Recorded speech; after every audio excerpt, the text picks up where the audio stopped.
السلام علیکم ورحمۃ اللہ وبرکاتہ۔ ان الحمد للہ نحمده ونستعینه ونستغفره ونعوذ باللہ من شرور انفسنا ومن سیئات اعمالنا من یهدی اللہ فلا مضل له ومن یضلل فلا هادی له واشهد ان لا الہ الا اللہ واشهد ان محمدا عبده ورسوله اما بعد فان خیر الحدیث کتاب اللہ وخیر الهدی هدی محمد صلی اللہ علیہ وسلم وشر الامور محدثاتها وكل محدثة بدعة وكل بدعة ضلالة وكل ضلالة في النار۔ قال الله تعالى في القرآن المجيد: أعوذ بالله السميع العليم من الشيطان الرجيم، بسم الله الرحمن الرحيم، يا أيها الذين آمنوا اتقوا الله حق تقاته ولا تموتن إلا وأنتم مسلمون، ربي اشرح لي صدري ويسر لي امري واحلل عقدة من لساني يفقهوا قولي، ربي زدني علما، آمین رب العالمین۔ تمام تعریفیں بزرگی بڑائی کبریائی اس رب غالب مولا کے لیے جو تمام جہانوں کا پالنہار، مدبر، مشکل کشا، حاجت روا، جس کی ذات میں کوئی شکوہ نہیں، جس کی دانش میں کوئی شکایت نہیں، برخطا سے لا ریب ہے۔ درود و سلام محبت وحی کتاب حکمت کے مالک صاحب تاج والمعراج و براق صلی اللہ علیہ وسلم، سلام اس پر کہ جس نے بے کسوں کی دستگیری کی، سلام اس پر کہ جس نے بادشاہی میں فقیری کی، سلام اس پر کہ جس کے پاس نہ چاندی تھی نہ سونا تھا، سلام اس پر کہ تکیہ ہاتھ اور چٹائی جس کا بچھونا تھا، درود اس پر کہ جس کی زندگی رحمت ہی رحمت ہے، درود اس پر کہ جس کا تذکرہ عینی عبادت ہے۔ اللہم صلی علی محمد وعلی آل محمد کما صلیت علی ابراہیم وعلی آل ابراہیم انک حمید مجید، اللہم بارک علی محمد وعلی آل محمد کما بارکت علی ابراہیم وعلی آل ابراہیم انک حمید مجید۔ بزرگوں اور عزیز نوجوان ساتھیوں، سبحان اللہ و بحمدہ سبحان اللہ العظیم، تمام تعریفیں اللہ وحدہ لا شریک لہ کے لیے ہے جس نے مجھے اور آپ کو اس زمین کے اوپر مسلمان کی حیثیت سے پیدا فرمایا۔ عزیزان محترم، یہ دوسرا جمعہ آپ کے سامنے اللہ نے کہنے کا موقع عنایت فرمایا۔ میں سب سے پہلے اللہ کا ممنون و مشکور ہوں جس نے مجھے یہ موقع دیا زرین، اور میں محمد بھائی کا بھی ممنون و مشکور ہوں جنہوں نے یہ زرین موقع مجھے عنایت فرمایا۔ عزیزان محترم، جمعہ ایک معتبر دن، ایک بہترین دن، عبادتوں کا دن، دعا کی مغفرت کا دن، بخشش کا دن، اللہ کی قربت کا دن، نیکیوں کے بڑھانے کا دن، اور نبی پر کثرت سے درود بھیجنے کا دن۔ یہ جمعہ میری اور آپ کی زندگی میں جو آیا ہے، اللہ کے نبی صلی اللہ علیہ وسلم نے جمعے کے متعلق کہا کہ اللہ نے بڑی فضیلت عنایت کی میری امت پر کہ مجھے جمعہ عنایت فرمایا۔ یہودیوں کو ہفتہ دیا گیا، عیسائیوں کو اتوار دیا گیا، چنانچہ آدم کی پیدائش جو ہوئی تھی وہ جمعے کا دن تھا، بڑا معتبر دن۔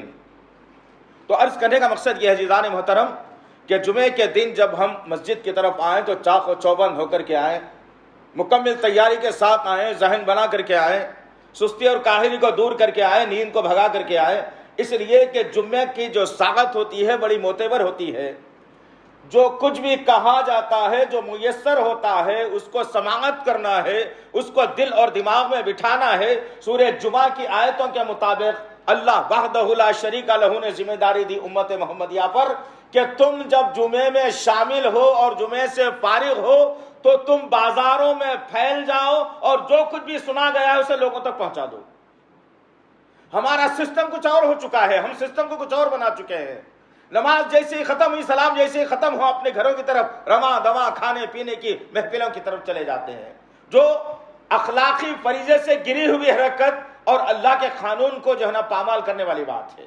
غرض کہنے کا مقصد یہ عزیزان محترم کہ آج اس جمعے کے خطبے کا عنوان ہم نے منتخب کیا ہے کہ انسان کے چار دشمن۔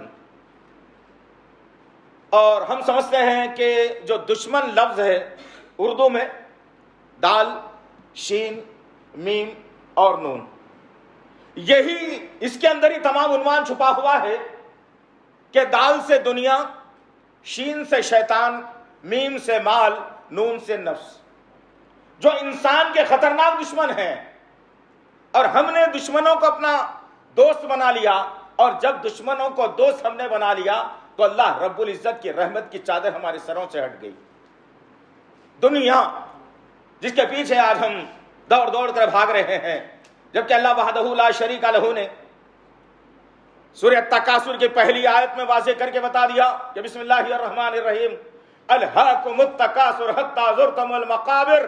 سبحان اللہ، اللہ نے آنکھیں کھولنے کے لیے، ذہن بنانے کے لیے کس چیز کی فکر کرنا ہے، کس چیز کی فکر نہیں کرنا ہے، اللہ وحدہ لا شریک لہ نے التکاثر کی پہلی آیت میں بیان کر کے کہا زیادتی کی حرص نے تمہیں اندھا کر دیا ہے یہاں تک کہ تم خبروں تک جا پہنچے۔ اللہ اکبر، کیا ہماری زندگی ہے، ذرا جائزہ لینے کی ضرورت ہے عزیزان محترم۔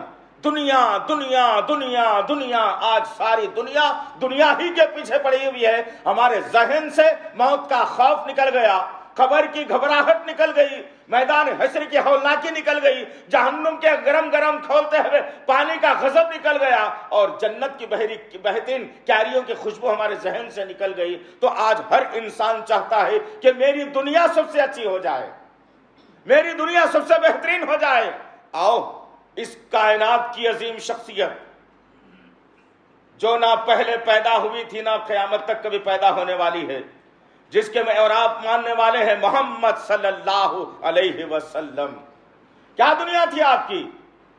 بھوک لگ رہی ہے نبی کریم صلی اللہ علیہ وسلم کو، اما عائشہ صدیقہ رضی اللہ تعالیٰ عنہ کے حجرے میں قدم رکھا اور پوچھا عائشہ کچھ ہے کھانے کے لیے؟ بچا ہے تو دے، بھوک لگی ہے تیرے نبی کو، تیرے شوہر کو، تیرے سرتاج کو۔ اللہ کے نبی صلی اللہ علیہ وسلم کی وہ معتبر زوجہ اٹھی اور مچان پر ہاتھ ڈالا تو ایک کھجور کی گٹلی ملی جو سوکھی ہوئی تھی، وہ نکالا اور اللہ کے نبی صلی اللہ علیہ وسلم کے ہاتھ میں رکھ دیا۔ اللہ کے نبی صلی اللہ علیہ وسلم نے پوچھا عائشہ کھانا مانگا تھا، یہ کیا دے رہی ہو؟ ماں عائشہ نے پلٹ کر کہا کہ یا رسول اللہ میرے سرتاج، آج کئی مہینے ہو گئے آپ کے گھر چولہا نہیں جلا، یہ جو گٹلی رکھی ہوئی ہے، جب کبھی آپ کی بیوی کو بھوک لگتی ہے میں اٹھتی ہوں، یہ گٹلی کو اٹھاتی ہوں اور اپنے منہ میں ڈالتی ہوں اور چبانا شروع کرتی ہوں، چوسنا شروع کرتی ہوں، جو داڑھوں سے پانی نکل کر کے آتا ہے اپنے پیٹ کی آگ کو میں بجھاتی ہوں۔ امام الانبیاء، شافع محشر، جس کے ذریعے سے میرے اور آپ کی شفاعت ہونے والی ہے، ان کی دنیا ایسی ہے جبکہ وہ دنیا کو بار بار اللہ سے مانگا کرتے تھے، ہر نماز کے بعد 3 مرتبہ ربنا آتنا فی الدنیا حسنۃ وفی الآخرۃ حسنۃ وقنا عذاب النار۔ اللہ سے مانگا کرتے تھے کہ اللہ میرے دنیا کو بہتر بنا دے۔ کون سی دنیا بہتر؟ کیسی دنیا بہتر؟ آج موت کا تصور ہمارے گھروں سے نکل گیا، عالیشان گھر ہمارے پاس آ گئے، عالیشان گاڑیاں ہمارے پاس آ گئی، کھانے پینے کا سامان ہمارے پاس میسر ہو گیا۔ جب انسان کو تکلیف ہوتی ہے، جب سمجھ میں آتا ہے کہ میری زندگی کا مقصد کیا تھا، آرائش میں تو انسان ساری چیزیں بھول جاتا ہے، جبکہ اللہ وحدہ لا شریک لہ نے اس دنیا کی حقیقت کو بتا کر کے کہا۔ کلام اللہ قرآن مجید بار بار سورہ انعام سے لے کر سورہ عنکبوت تک پڑھتے جانا، انشاءاللہ بات پتہ چلے گی کہ دنیا کی اہمیت کیا ہے اللہ کی نظر میں۔ اللہ نے کہا کہ لوگوں، سورہ ملک کی آیت نمبر 2 کے مطابق ہم نے تمہیں ایک آزمائش کے لیے پیدا کیا ہے۔ کون دیکھتے ہیں کہ اچھا عمل کر کے ہمارے پاس آتا ہے؟ پھر اس طریقے سے اللہ نے اس دنیا کی مثال دے کر کے بتایا اور کہا کہ اے لوگو، یہ دنیا کی قدر و قیمت ہماری نظر میں ایک لنگڑے مچھر کے پر کے برابر بھی نہیں ہے۔ پھر اللہ نے کہا کہ یہ دنیا اتنی بودی اور بوسیدہ ہے جس کی طرف تم مر مٹتے ہو، اپنے آپ کو فریفتہ کر دیتے ہو، رشتے ختم کرتے ہو، قاتلانہ قتل کا انجام دیتے ہو، تم اللہ کی ناراضگی بولتے ہو، تم نبی کی مخالفت کرتے ہو تم اس دنیا کے لیے۔ یہ دنیا کی قدر و قیمت کو اللہ نے سورہ عنکبوت میں واضح کر کے بتایا کہ ایک مکڑی کا جالا ہے، مکڑی کا جالا، بوسیدہ، بیکار، کوئی کام آنے والا نہیں ہے۔ اور پھر مکڑی کے جالے کی مثال کیوں دے گے؟ اہل علم نے خلاصہ کر کے بتایا اور کہا مکڑی کے جالے کی مثال اس لیے دی گئی کہ انسان جب دنیاوی معاملات میں دھستا چلا جاتا ہے تو وہ دھستا ہی چلا جاتا ہے۔ مکڑی کا جال بھی ایسے ہی ہے، کوئی شکار اگر اس کے اندر پھنس گیا تو پھر نکلنا اس کے لیے محال ہے۔ اور آج ہم لوگ جائزہ لیں اپنی زندگیوں کا، مرنے کے بعد یہ منحوس چہرہ لے کر میں نبی کے سامنے کیسا جاؤں؟ کیا میری قبر کشادہ ہوگی، ٹھنڈی ہوگی کہ نہیں؟ کیا میرے سیدھے ہاتھ میں نامہ عمل دیا جائے گا کہ نہیں؟ کیا میں پریشان کر دیا جاؤں گا؟ یہ محاسبہ کرنے کی ضرورت ہے، یہ امتحان گاہ ہے، اس کے اندر صرف امتحان ہے آپ کا. پرچہ جب نکلے گا نمبرات کے ساتھ تو وہ میدان حشر میں نکلنے والا ہے، جس کی بنیاد پر ہم لوگ باغی ہو چکے ہیں. جو چاہے کر لو، جو چاہے بول لو. غرض کہنے کا مقصد یہ ہے کہ دنیا سے اتنا ہی جی لگاؤ. میرے آقا نے جیسا طریقہ بتایا تھا، میرے صحابہ نے جیسا بتایا تھا، وہ طریقہ اختیار اگر میں اور آپ کریں گے تو انشاءاللہ اللہ کی محبت، اللہ کا ڈر ہمارے سینوں میں آئے گا اور نبی سے پکی سچی محبت کرنے والے ہم بنیں گے. اور صحابہ جیسا عمل ہمارے اندر پیدا ہوگا تو پھر دنیا کی کوئی طاقت مجھے اور آپ کو ذلیل نہیں کر سکے گی، کسی اور کے در پر جھکنے کے لیے مجبور نہیں کرے گی. یہ سر ہمیشہ اونچا رہے گا انشاءاللہ. کب ہوگا؟ جب یہ دنیا ہمارے اندر سے نکلتی رہے گی، یہ دنیا کی محبت ہمارے اندر سے ختم ہوتی رہے گی. دوسرا نمبر آتا ہے دشمن کا، شیطان. اللہ اکبر. آج تو ہمارا معاملہ یہ ہے کہ دشمن کو ہم نے اتنا گہرا دوست بنا لیا ہے کہ ہر چال اس کی کامیاب ہو رہی ہے اور اسلامی چال ہر فیل ہو رہی ہے. ناکامی ناکامی ناکامی ہر طرف سے. پوری دنیا میں ظلم و بربریت کا انگن ناچ اسلام اور مسلمانوں کو لے کر، لیکن پھر بھی کامیابی نہیں ملتی ہمیں. ہر جگہ سے تباہ و برباد ہو گئے ہم لوگ. اللہ نے کیا کہا سورہ بقرہ کی آیت نمبر 208 کے اندر؟ دشمن کی پہچان کرائی اللہ وحدہ لا شریک لہ نے. اصول بتایا تمہیں کدھر آنا ہے.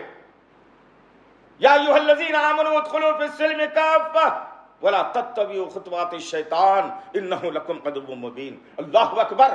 اللہ کتنا رحیم ہے، کتنا کریم ہے. اپنے بندوں سے کئی ماہوں سے زیادہ، 70 ماہوں سے زیادہ محبت کرنے والا ہے. وہ رب ہمیں ایسے ہی نہیں چھوڑ دیا، بلکہ اللہ بتاتا ہے کہ اسلام کے اندر تم پورے کے پورے داخل ہو جاؤ. ایک نمبر بھی کم لاؤ گے تو فیل ہو جاؤ گے، مارکس نہیں ملنے والے ہیں. جو بتایا گیا ہے پورا کرنا ہے. نہیں مجھے یہ سمجھ میں آ رہا میں یہ کر لوں گا، مجھے یہ سمجھ میں نہیں آ رہا میں نہیں کروں گا. استغفر اللہ ربی. اگر یہ روش ہماری ہوتی ہے تو ہم ناکاموں میں شمار ہو جائیں گے، کامیاب ہونے والوں میں نہیں. پھر اللہ نے کہا کہ جو اسلام کے اندر پورے کا پورا داخل ہوگا وہ صحیح ہے، اور اسلام کو چھوڑ کر تم تھوڑا تھوڑا کر کے بھی کوئی دوسرا عمل کرتے ہو تو اللہ نے کہا ولا تتبعوا خطوات الشیطان. ہرگز شیطان کی اتباع نہیں کرنا. کیوں؟ انہ لکم عدو مبین. وہ تمہارا کھلا ہوا دشمن ہے. اور آج ہم لوگ شیطان کے نقش قدم پر چل کر اللہ کی رضامندی چاہتے ہیں، ہم شیطان کے نقش قدم پر چل کر کامیابی چاہتے ہیں، ہم شیطان کے نقش قدم پر چل کر جنت چاہتے ہیں، جو ملنے والی نہیں. آج شدید ضرورت ہے میرے اور آپ کی، اپنے گھر کا محاسبہ کرتے ہوئے، اپنے آپ کا محاسبہ کرتے ہوئے اسلام کے لیے کھڑکی اور دروازے تمام کھلے رکھیں تاکہ بآسانی اسلام ہمارے گھروں کے اندر داخل ہو جائے. آج ترس رہا ہے اسلام، آج ترس رہا ہے ایمان، آج ترس رہا ہے قرآن کہ کہاں گئے وہ مجاہدین جو مجھے پڑھ پڑھ کر دنیا میں حکمرانی قائم کرنے والے تھے. کہاں گئے وہ لوگ جو پڑھ پڑھ کر آپس میں محبت کا پیغام دینے والے تھے. ارے کہاں گئے وہ لوگ جو اپنے ہاتھ کو ہمیشہ اوپر رکھا کرتے تھے مجھے پڑھ پڑھ کر. آج اسلام ترس رہا ہے اور میں اور آپ ہیں کہ اس کے اوپر ایک جابرانہ حکومت کر رہے ہیں. ہاں ایسا نہیں ہو سکتا تو ایسا ہو سکتا ہے، ایسا نہیں کرنا تو پھر ایسا کرنا تھا. استغفر اللہ ربی من کل ذنب واتوب الیہ. پھر ایک بات سورہ نساء میں اللہ نے واضح بتا دی، شیطان کی چالوں سے آگاہ کر دیا اور شیطان کو دشمن کیسا قرار دیا گیا. اللہ وحدہ لا شریک لہ نے سورہ نساء میں کہا کہ جب شیطان کو دھتکار دیا گیا، نکال دیا گیا، تو شیطان نے پلٹ کر کس کو پکارا؟ اپنے رب کو پکارا. کہا یا ربی مجھے موقع دینا، تو نکال رہا ہے، تو میرا رب ہے، تو ڈال سکتا ہے جہنم میں، تیرا اختیار ہے میرے رب، لیکن ایک مجھے میں مہلت مانگ رہا ہوں کہ مجھے مہلت دے کچھ چیز کی. اللہ نے کہا بتا کیا چاہتا ہے. شیطان نے سب سے پہلے کہا، جو ہمارے باپ آدم کا دشمن، اس نے کہا سب سے پہلے کہ مجھے موقع دے کہ میں تیرے بندوں کے صراط مستقیم پر بیٹھا رہوں گا، وہاں سے انہیں ستاتا رہوں گا.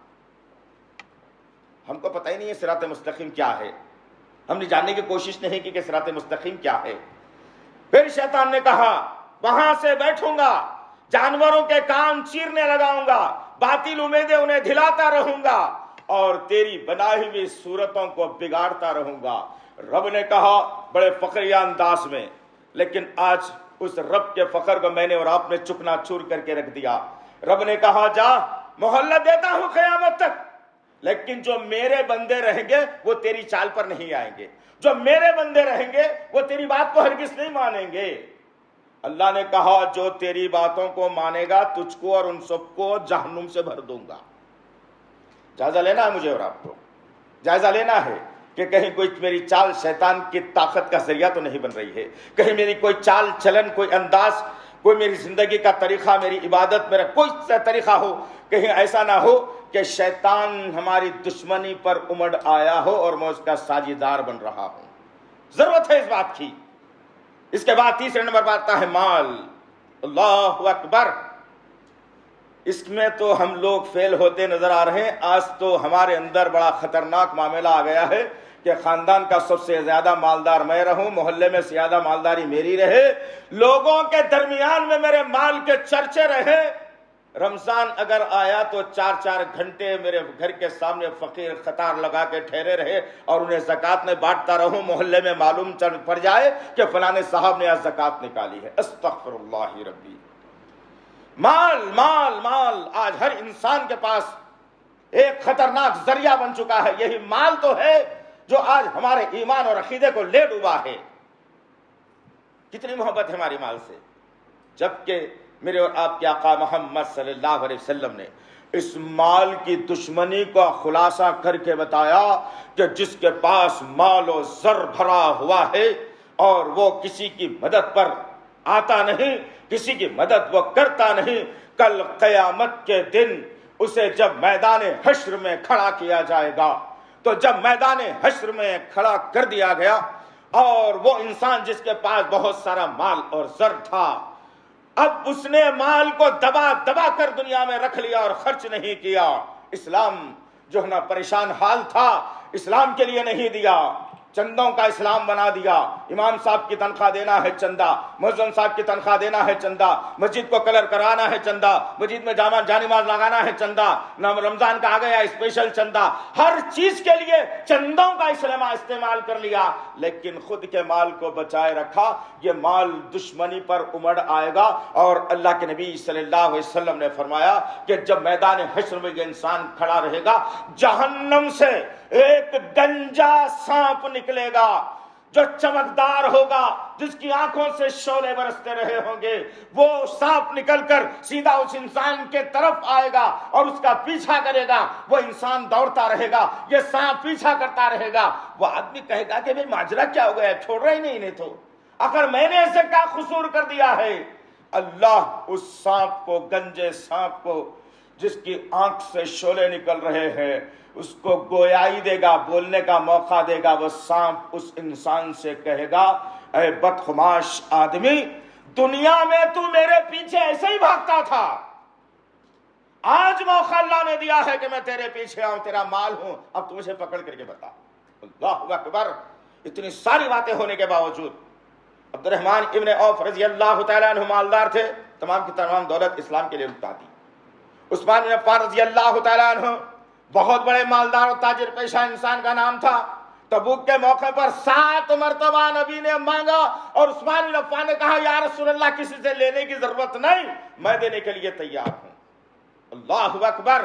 غور کرنے کی بات ہے عزیزان محترم، یہ مال کی محبت آج مجھے اور آپ کو ایسے راستے پر لے جا کر کے ڈال دی ہے جہاں ہماری نمازیں ضائع ہو جاتی ہیں، جہاں پہ نبی پر درود پڑھنا چھوڑ جاتا ہے، جہاں پر صبح سے شام تک ذکر ہم نہیں کرتے، قرآن پڑھنے کا موقع ہمیں نہیں ملتا، بیوی بچوں کے ساتھ صحیح بیٹھنے کا موقع نہیں ملتا، ان کو سمجھانے کا موقع نہیں ملتا، بیوی سے کبھی باس پرس کرنے کا موقع نہیں ملتا، خود کا محاسبہ کرنے کا موقع نہیں ملتا۔ انسان سورج کے نکلنے سے لے کر سورج کے غروب ہونے تک بس مال مال مال مال۔ کیا تھا میرے نبی کے پاس؟ اور کیا ہے کبھی؟ کیا تھا میرے نبی کے پاس جب انتقال ہوا میرے نبی کا؟ عائشہ کے حجرے میں موجود ہیں اللہ کے نبی صلی اللہ علیہ وسلم۔ جب آپ کی وراثت کو کھولا گیا تو کیا نکلا تھا اس میں سے؟ 3 چیزیں نکلی تھیں، ایک کی وصیت کر گئے تھے۔ 3 چیزیں، ایک جوڑا جو آنگ پر تھا، بدن پر تھا، وہ ایک جوڑا جو تھا وہ پیٹھی میں رکھا ہوا تھا، دوسرا ایک تلوار نکلی تھی، تیسرا وضو کا لوٹا نکلا تھا، چوتھی چیز نبی کے پاس کچھ بھی نہیں تھی۔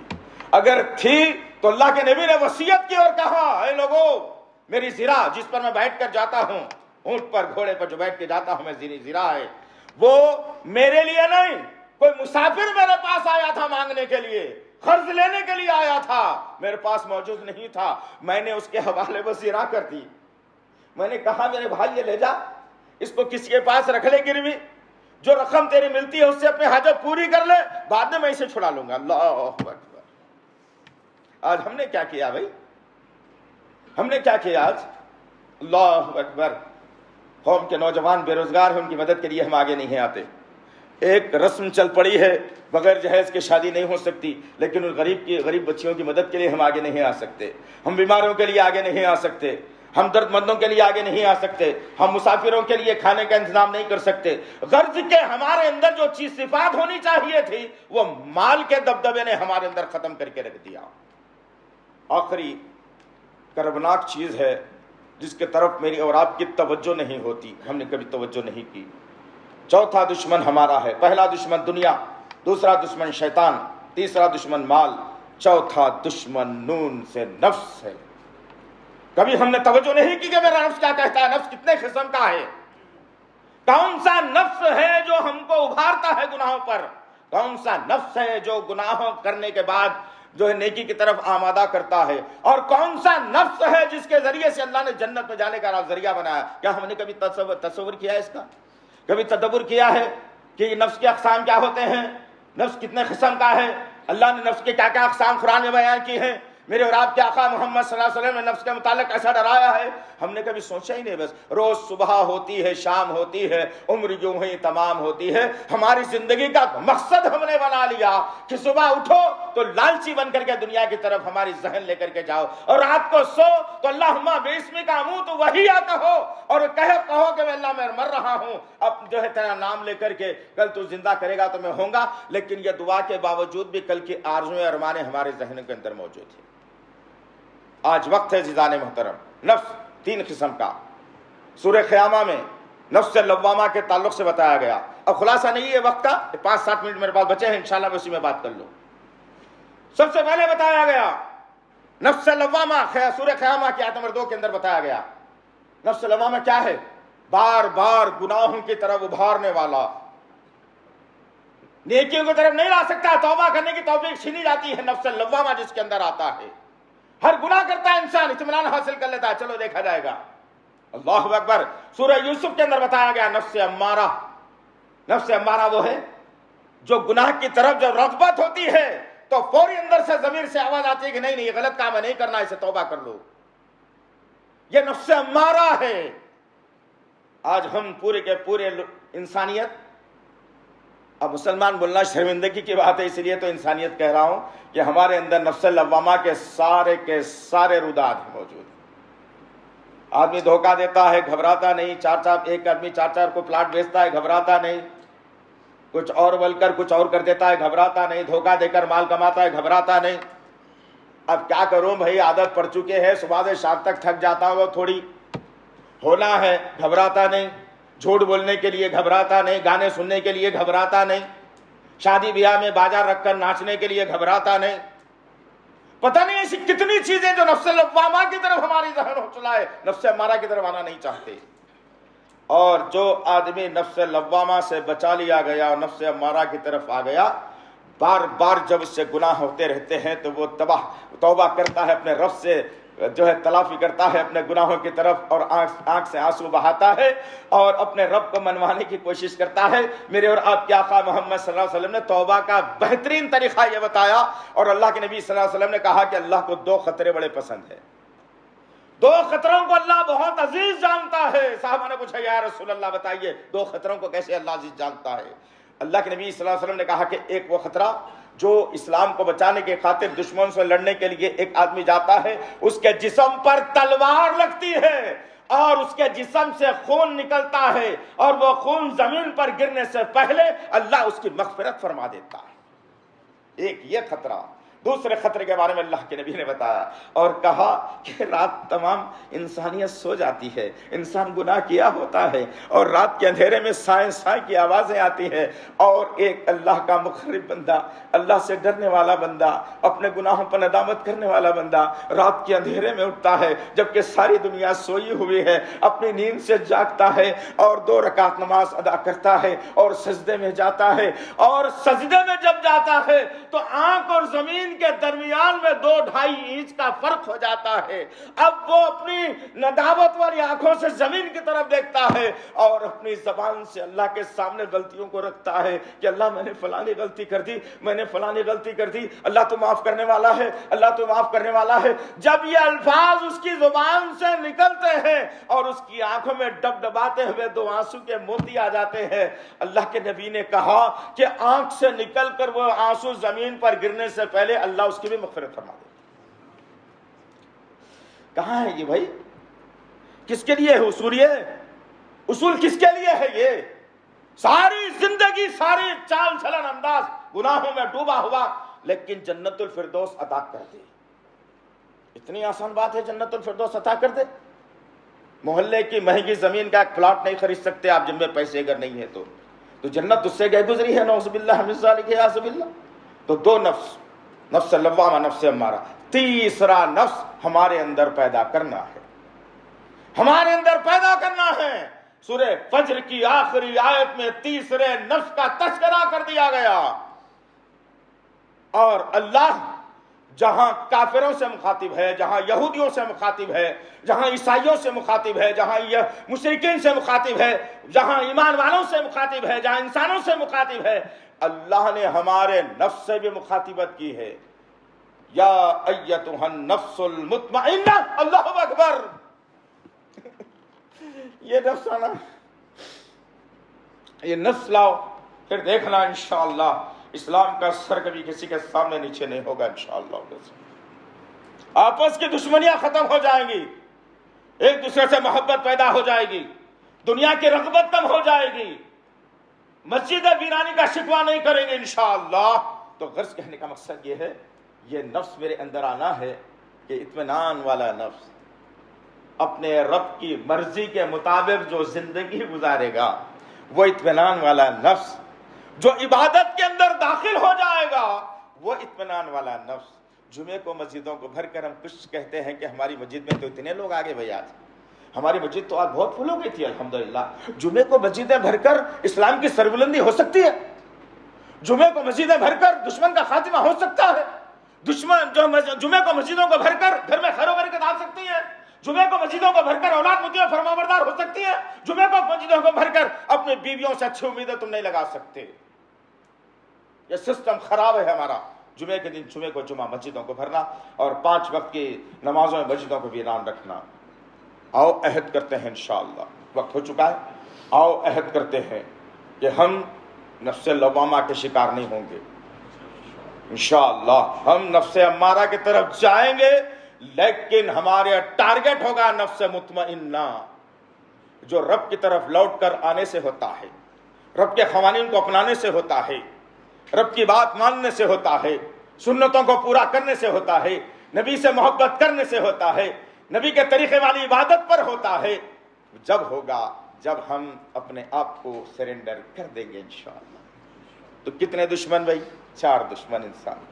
میں مختصر وقت میں مختصر باتیں آپ کے سامنے رکھنے کی ضرورت کی کہ سب سے پہلے دنیا دشمن ہے، شیطان دشمن ہے، مال دشمن ہے، اور نفس بھی دشمن ہے انسان کا۔ ان 4 دشمنوں سے لڑو گے تو نفس مطمئنہ کی طرف آئیں گے انشاءاللہ۔ اللہ سے دعا ہے کہ اللہ وحدہ لا شریک لہ، جو کچھ بھی کہا گیا ہے کہنے والے کو پھر سننے والوں کو صحیح طور پر عمل کرنے کی توفیق عنایت فرما دے۔ یا اللہ، آج ہماری نگاہوں سے، ہماری زبانوں سے قرآن دور ہو چکا ہے، یا اللہ ہماری نگاہوں کے سامنے ہمیشہ قرآن رکھنے والے مسلمان بنا دے میرے پاک پروردگار۔ یا اللہ قرآن پڑھنے والے مسلمان بنا دے میرے پاک پروردگار، قرآن پڑھ کر دوسروں تک پہنچانے والے مسلمان بنا دے میرے پاک پروردگار، آپس کی رنجشوں کو دور فرما دے میرے پاک پروردگار، ہر مسلمان کو ایک دوسرے سے محبت کرنے والا بنا دے میرے پاک پروردگار، حی علی الصلاۃ اور حی علی الفلاح پر مسجدوں کو بھرنے والے بنا دے میرے پاک پروردگار۔ بالخصوص فجر کی نماز میں جو الصلاۃ خیر من النوم کا نعرہ بلند ہوتا ہے، اس نعرے کو سنتے مسجد کی طرف جانے والا بنا دے میرے پاک پروردگار۔ ہمارے ماں باپ کی خدمت کر کے جنت کو حاصل حاصل کرنے والا بنا دے میرے پاک پروردگار۔ اللہ جھوٹ سے ہماری حفاظت فرما، غیبت سے ہماری حفاظت فرما، چغلی سے ہماری حفاظت فرما، بد اخلاقی سے ہماری حفاظت فرما۔ یا اللہ ہمارے اندر ایسے اخلاق پیدا فرما دے اللہ جو میرے حقا کے جو اخلاق تھے میرے غفور رحیم۔ یا اللہ تجھ کو تیرے تمام نام اور صفات کا واسطہ ہے، یا اللہ ہماری دعا کو قبول فرما، ہماری دعا کو قبول فرما، ہماری دعا کو قبول فرما۔ ربنا تقبل منا انک انت السمیع العلیم وتب علینا انک انت التواب الرحیم، وصلی اللہ تعالی علی خیر خلقہ محمد وعلی آلہ وصحبہ اجمعین برحمتک یا ارحم الراحمین والحمد للہ رب العالمین، والسلام علیکم ورحمۃ اللہ وبرکاتہ۔